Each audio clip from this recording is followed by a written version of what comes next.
Commander Zethkar of the Valorian Defense Fleet stared at the tactical display with hollow eyes. The crimson dots representing enemy vessels outnumbered the blue Allied markers by nearly 10 to 1. What had once been the proud Galactic Alliance's final stand had become nothing more than a death watch. "Sir," his communications officer, Lieutenant Veltan, spoke with barely contained despair. "The Council has issued the final declaration. The war is officially lost. All remaining forces are ordered to surrender to minimize casualties."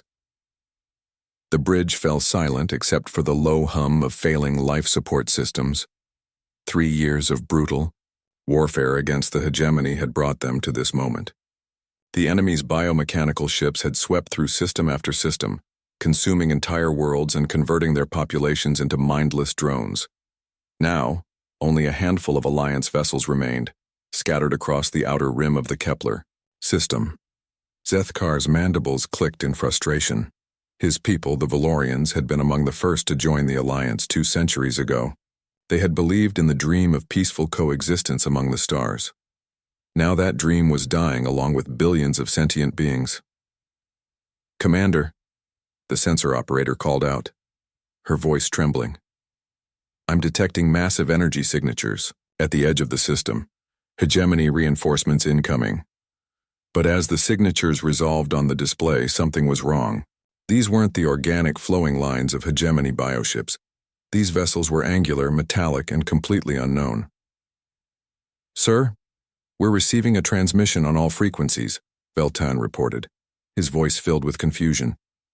It's in Galactic Standard, but the linguistic patterns are unlike anything in our databases." "Put it through," Zethkar ordered. A voice crackled through the bridge speakers, rough and determined. "This is Admiral Sarah Chen of the Terran Expeditionary Fleet. We've been monitoring your transmissions. We know you've declared this war lost, but we respectfully disagree. Humanity doesn't abandon its friends." Zethkar's breath caught. Humanity. The myths and legends spoke of a species from the outer spiral arm, discovered only decades ago but deemed too distant and primitive to matter in galactic affairs. Some Alliance explorers had made contact, but Earth was considered a backwater world of little strategic importance.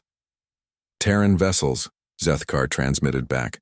"This is Commander Zethkar of the Valorian Defense Fleet. We appreciate your gesture, but you don't understand the scope of this enemy. The hegemony has consumed half the galaxy. Your small fleet cannot—" "Small fleet?" Admiral Chen's voice carried what sounded like amusement. "Commander, you might want to check your long-range sensors." The sensor operator's eyes widened as she adjusted her instruments. "Sir, there are more ships emerging from hyperspace. Dozens, no, hundreds. Commander, there are over 3,000 vessels out there." On the main display, the human fleet spread out like a steel constellation. But it wasn't just the numbers that stunned the bridge crew. It was the diversity. Massive dreadnoughts bristling with railguns, sleek destroyers with exotic energy weapons, carriers launching swarms of fighters, and vessels of designs that defied conventional understanding. "How is this possible?" Zethkar whispered. "Admiral," Chen's voice came through again. "Commander, when the Alliance made first contact with Earth, they saw a young species just learning to reach for the stars. What they didn't see was that humans have been preparing for war since before we could walk upright. When we learned about the hegemony 3 months ago, every nation, corporation, and colony put aside their differences. We've been building this fleet non-stop." A new voice joined the transmission, younger with a different accent. "This is Captain Marcus Webb, UES Defiant. We've analyzed the hegemony's tactics from your battle records. Their bioships are tough, but they rely on predictable organic responses. Human unpredictability is about to meet alien efficiency." The hegemony fleet, seemingly sensing the new arrivals, began to shift formation. Their massive bioships pulsed with bioluminescent patterns as they prepared their devastating spore cannons and neural disruptors. "All Alliance vessels," Admiral Chen broadcast, "fall back to minimum safe distance. Humanity's got this." What followed would be remembered in the annals of galactic history as the most spectacular reversal of fortune ever witnessed. The human, Fleet didn't engage like any military force the galaxy had seen. Instead of orderly formations and predictable tactics, they swarmed like an angry hive. Terran destroyers used gravity wells to slingshot around hegemony ships, delivering devastating kinetic strikes to their vulnerable underbellies. Human fighters employed erratic flight patterns that confused the bioship's targeting systems. Most shocking of all were the weapons. Humans had somehow weaponized concepts that other species had deemed impossible: controlled singularities, weaponized quantum uncertainty, and something the humans called relativistic kill vehicles. Captain Urel of the Centauri Republic watched in amazement as human boarding parties cut through bioship hulls, not with traditional cutting tools, but with devices that seemed to convince matter that it didn't want to be solid anymore. "How do they think of these things?" she muttered to her crew. The tide of battle turned with shocking swiftness.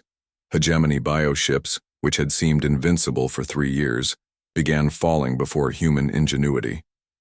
But it wasn't just the technology, it was the coordination. Human ships fought with a synchronized chaos that made no sense to galactic military doctrine, yet proved devastatingly effective. "Commander Zethkar," Admiral Chen's voice came through again, now slightly out of breath. "We're sending technical specifications for some of our weapons systems to your remaining ships. Feel like joining the party?" For the first time in months, Zethkar found himself clicking his mandibles in something approaching joy. "It would be our honor, Admiral." As the last hegemony vessel fell to a concentrated barrage of human antimatter torpedoes, the silence that followed was profound. The war that had seemed unwinnable just hours before was suddenly over. "All ships, this is Admiral Chen," the human commander broadcast. "Victory confirmed. The hegemony fleet is eliminated. Welcome back to the fight, Galaxy."